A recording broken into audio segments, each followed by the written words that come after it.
Sigur do vi dhe do vi automatikisht, sigur di bësh vetëm hotelin. Po. Greqia ka në Booking edhe në Airbnb kanë 130 milion. Po? Net. Sa? Turistësh, 130 milion. Po. Net. Si shifër, ne kemi 4 milion.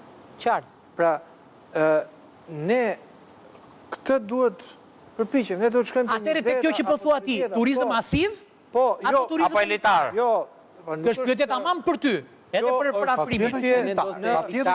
Vetëm me vila. Kjo është pyetje me shifra. Elitar vinë dhe marrin vila me shifra. Tani, ajo që po ndodh, me që e tha këtë Diana. në kasolle. Ne kemi kapacitetet ndërtuara, po flasim për shembull gjinë e Lalzit e tjerë, që nuk përdoren.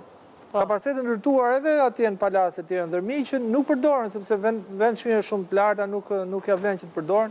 Dhe ti po ndërton kapacitete pa ndërtuar eksperiencën. Pa ndërtuar. Unë bëra një pyetje i lirë në fillim, thash sa përqind huaj vinë në palas.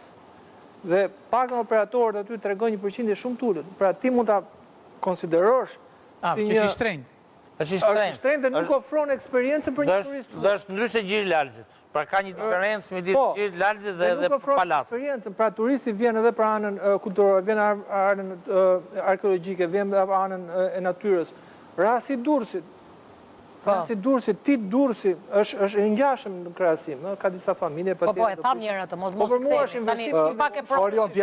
Ke prona, ke prona.